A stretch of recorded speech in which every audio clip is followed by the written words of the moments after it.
First story, by John Smith. It was a typical summer weekend when my friends and I decided to embark on a camping trip in the remote woods of northern Michigan. We were well equipped with tents, camping gear, and enough food and supplies to last us a few days. Little did we know that our adventure would soon turn into a harrowing experience. Our campsite was nestled deep within the forest, miles away from any signs of civilization. Tall trees surrounded us, their branches creating a dense canopy overhead, which allowed only sporadic rays of moonlight to pierce through. The only sounds were the chirping of crickets and the occasional hoot of an owl.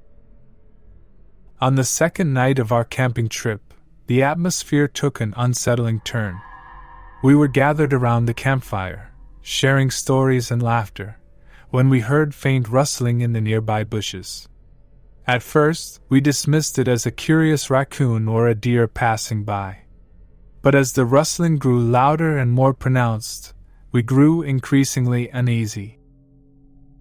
The unsettling feeling in the pit of my stomach intensified when I caught sight of several shadowy figures lurking in the darkness just beyond the reach of our campfire's glow. My heart raced as I realized they were not animals but people. They were dressed in tattered clothing and moved with a strange, jerky gait. I motioned to my friends to stay quiet, and we watched in tense silence as the group of strangers emerged from the shadows. There were 5 of them, and their appearance was disheveled, to say the least. Their faces were hidden beneath dirt and matted hair, making it impossible to discern their age or gender. Their clothes seemed to be a mismatched collection of rags and torn garments. One of the strangers, a tall man with a wild beard, stepped forward and muttered something unintelligible.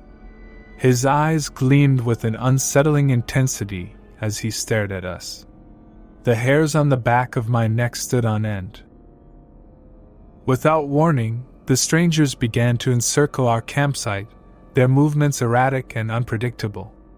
We were trapped, surrounded by these eerie individuals who seemed to have emerged from the depths of the forest. Panic set in as we realized that there was no easy escape. As the strangers closed in, we exchanged nervous glances.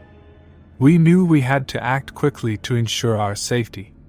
Slowly and cautiously, we began to pack up our belongings, keeping our eyes on the group at all times. The strangers watched us with an unsettling curiosity, their eerie silence adding to the tension that hung heavy in the air. Just when it seemed like our situation couldn't get any worse, one of the strangers produced a rusty, makeshift weapon, a jagged piece of metal mounted on a crude wooden handle. He brandished it menacingly, and we realized that these people meant us harm. With our hearts pounding in our chests, we made a collective decision to make a run for it. We grabbed our backpacks and fled from the campsite, crashing through the underbrush in the direction of our parked cars. The strangers pursued us, their wild cries echoing through the night. We reached our vehicles in a state of sheer terror, not daring to look back until we were safely inside. As we sped away from the forest, we caught a glimpse of the strange group fading into the darkness behind us.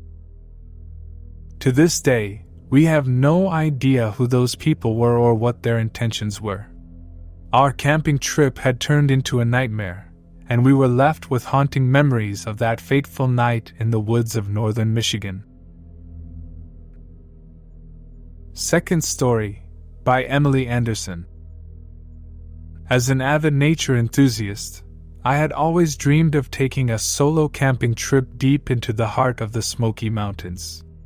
The thought of being completely surrounded by the serene beauty of nature excited me, and I decided to make my dream a reality one crisp autumn weekend. My chosen campsite was nestled beside a pristine mountain stream, its soothing babble serving as nature's lullaby. The forest canopy overhead was a breathtaking tapestry of reds, oranges, and yellows, as the trees embraced the changing seasons. I had planned meticulously, with all the necessary gear and enough supplies to last me for several days. The first night passed without incident, and I reveled in the tranquility of the wilderness. But on the second night, as darkness began to settle in, an eerie feeling crept over me. I attributed it to the isolation, the realization that I was truly alone in the wild. Still, I couldn't shake the sensation that something was amiss. As I huddled by my campfire, roasting marshmallows for a late-night snack, I heard faint footsteps in the distance. I strained my ears, convinced it was just my imagination playing tricks on me. But the footsteps drew nearer, growing louder and more distinct. I turned off my flashlight and held my breath, hoping to catch a glimpse of whatever was approaching. The footsteps were slow and deliberate, almost as if the person was trying to be stealthy. Panic welled up inside me as I realized that I was not alone in the wilderness. Just beyond the ring of firelight, a shadowy figure emerged from the trees. My heart raced as I watched a man step into the clearing, his face obscured by the hood of his jacket. He was carrying a large duffel bag, and his movements were deliberate and cautious. I remained frozen in place, my mind racing with fear and uncertainty. I had no way of knowing this man's intentions, and my remote campsite offered me no escape route. I contemplated calling out to him, but something in the way he moved, the way he seemed to be avoiding the light, told me that it was best to remain hidden. The man continued to move closer, and I could now see that he was wearing gloves. Every step he took seemed to echo through the night, the sound of his boots on the fallen leaves unnerving me further. I watched as he set the duffel bag down and began to rummage through it. My mind raced with possibilities. Was this man a fellow camper? A lost hiker seeking help? Or something more sinister? My heart pounded in my chest as I considered the various scenarios, each one more terrifying than the last. Just as I was about to make a decision, the man retrieved a flashlight from his bag and switched it on. The bright beam pierced the darkness, revealing his face for the first time. I gasped in shock when I saw his features, a mask of dirt and grime, his eyes vacant and hollow. The man began to mutter to himself incoherently, his words disjointed and unsettling. He seemed completely unaware of my presence, lost in his own world of madness. My fear gave way to a deep sense of unease as I realized that I was dealing with someone who was clearly unhinged. I knew I had to escape this situation, and I slowly began to inch away from the campfire, moving silently through the underbrush. The man continued to mutter and rummage through his bag, seemingly oblivious to my departure. Once I had distanced myself enough from the campsite, I broke into a run, my heart pounding in my chest. I didn't stop until I reached the nearest ranger station, where I reported the unsettling encounter. To this day, I don't know what that man's intentions were, and I shudder to think about what might have happened if I had not been cautious. My solo camping trip had turned into a chilling brush with the unknown, a stark reminder of the dangers that can lurk in the wilderness. Third story, by David Johnson. It was a crisp autumn weekend when my friends and I embarked on a camping trip deep in the remote forests of Oregon. Our group consisted of 5 adventurous souls, eager to escape the noise and chaos of city life for a few days of peace and tranquility. We had chosen a secluded campsite, nestled beside a picturesque lake surrounded by towering pines. The nearest town was miles away, and our only companions were the rustling leaves and the soothing sound of the lake's gentle waves. It was the perfect escape, or so we thought. Our first day in the wilderness was idyllic. We spent our time hiking, fishing, and sharing stories around the campfire. As night fell, we retired to our tents, tired but content. Little did we know that our peaceful retreat would soon descend into a nightmare. On the second night, we were awakened by a series of strange noises coming from the direction of the lake. It started as a low, guttural moan, like the sound of an injured animal. We exchanged worried glances and listened intently as the noise grew louder and more unsettling. Curiosity got the better of us, and we decided to investigate. Armed with flashlights, we made our way to the lake's edge, the eerie moaning guiding our path. The scene that greeted us was enough to turn our blood cold. Lying on the shore of the lake was a makeshift raft, constructed from logs and branches lashed together with twine. On the raft lay a lifeless body, clad in tattered clothing and partially submerged in the water. The sight sent shivers down our spines. We approached cautiously, our flashlights revealing the gruesome details. The body was covered in deep, jagged wounds, as if it had been torn apart by some savage force. The face was contorted in an expression of agony, and the eyes stared lifelessly into the night. Fear gripped us as we realized that we were in the presence of something truly horrifying. We knew we had to report the discovery to the authorities, but the nearest ranger station was hours away, and there was no cell phone signal in this remote wilderness. As we debated our course of action, the moaning sound grew louder and more intense, echoing through the forest. It seemed to be coming from the dense thicket on the other side of the lake. Our hearts raced as we trained our flashlights on the source of the noise. To our shock and horror, we saw a group of figures emerging from the shadows. They were dressed in tattered, blood-stained clothing, their faces obscured by dirt and grime. They moved with a strange, lumbering gait, and their eyes gleamed with an unnatural hunger. Panic set in as we realized that these were not ordinary campers or hikers. These were people who had been living in the wilderness, surviving by whatever means necessary. And the lifeless body on the raft was a grim testament to their brutality. Without a moment to lose, we turned and fled from the lake, our flashlights bobbing in the darkness. The moaning grew louder and more frenzied as the group of strangers pursued us, their eerie cries echoing through the night. We ran through the forest, guided only by the dim beams of our flashlights and the adrenaline coursing through our veins. Hours later, we finally reached the safety of the ranger station, where we reported the gruesome discovery and the terrifying encounter. To this day, we have no idea who those people were or what drove them to such brutality.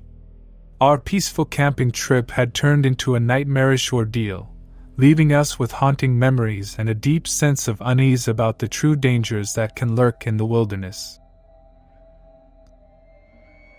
Fourth story, by Sarah Williams. My boyfriend, Mark, and I were in desperate need of a break from the hustle and bustle of everyday life. We decided to embark on a romantic camping getaway in the rugged beauty of the Appalachian Mountains, seeking solace in the embrace of nature. Little did we know that our escape would lead us to a chilling discovery. Our chosen campsite was nestled deep within the dense forest, miles away from the nearest town.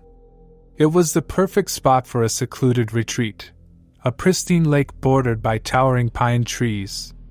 We set up our camp, enjoying the crisp mountain air and the soothing sounds of nature. The first night was serene, and Mark and I relished in the romance of the wilderness. But on the second day, as we explored the forest, we stumbled upon something that sent shivers down our spines. Hidden amidst the trees, we discovered a series of crude wooden structures. They appeared to be makeshift cabins, constructed from logs and branches. The sight was strange, as there were no roads or trails leading to this remote area. We exchanged puzzled glances, wondering who could have built these structures and for what purpose. Curiosity got the better of us, and we decided to investigate further. As we approached the nearest cabin, we noticed an unsettling detail, a foul odor that hung heavy in the air. It was a sickening combination of decay and something unidentifiable. With trepidation, we pushed open the creaking door of the cabin. The scene that greeted us was like something out of a nightmare. Inside, the walls were lined with shelves, each one holding jars filled with a dark, viscous liquid. The jars were labeled with dates and names, and the contents looked disturbingly like preserved organs. Fear gripped us as we realized that we had stumbled upon a sinister operation of some kind. The cabins appeared to be a macabre laboratory, and the jars contained gruesome trophies from God knows what kind of activities. Mark and I quickly retreated from the cabin, our hearts pounding in our chests. We knew we had to get out of there and report what we had found, but we were miles away from the nearest town, and our cell phones had no signal in this remote wilderness. As we made our way back to our campsite, the feeling of being watched settled over us like a shroud. We couldn't shake the sensation that someone, or something, was lurking in the shadows, monitoring our every move. That night, we lay in our tent, wide awake and on edge. We listened to the eerie sounds of the forest, wondering if the sinister operators of the cabins were aware of our presence. The night seemed to stretch on forever, our fear intensifying with every rustling leaf and snapping twig. At first light, we packed up our camp and hiked back to civilization, our minds haunted by the gruesome discovery. We reported our findings to the authorities, and an investigation was launched into the sinister operation hidden in the Appalachian wilderness. To this day, Mark and I can't shake the chilling feeling of being watched and the horrifying images of the cabins and their gruesome contents. Our romantic camping getaway had turned into a disturbing encounter with the unknown, leaving us with a deep sense of unease about the secrets that can be concealed in the heart of the wilderness. Fifth Story, by Lisa Turner. The rugged beauty of the Scottish Highlands had always called to me, and I decided to embark on a solo backpacking trip to immerse myself in its wild splendor. Armed with a sturdy backpack and a map, I set off on a journey that would test my limits in ways I never could have imagined. My chosen route would take me through the most remote and untouched parts of the Highlands, far from the beaten path. The first few days of my journey were everything I had hoped for: majestic vistas, pristine lakes, and the feeling of utter isolation. But as I ventured deeper into the wilderness, a chilling realization began to dawn on me. I was not alone. It started with subtle signs: a broken twig here, a rustling in the underbrush there. I brushed them off as the natural sounds of the wilderness, but the feeling of being watched persisted. I began to notice movement out of the corner of my eye, fleeting glimpses of a shadowy figure in the distance. As I continued on my journey, the encounters with this mysterious stalker became more frequent and unsettling. He, or she, was always just out of sight, never revealing themselves fully. My heart raced as I realized that I was being pursued by someone who had no intention of being seen.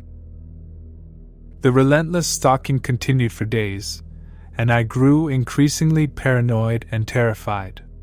I had no way of knowing the stalker's intentions, but the isolation of the Highlands left me with a gnawing fear that I was in grave danger. One night, as I huddled in my tent, the sense of impending doom became too much to bear. I knew I had to confront my pursuer and put an end to the torment. With trembling hands, I ventured out of my tent, my flashlight cutting through the darkness. I called out into the night, demanding that the stalker reveal themselves. The response was a bone-chilling whisper that seemed to come from all around me, a voice that was both chilling and inhuman. My heart pounded in my chest as I scanned the darkness, trying to locate the source of the voice. Suddenly, a figure emerged from the shadows, shrouded in a tattered cloak and hood.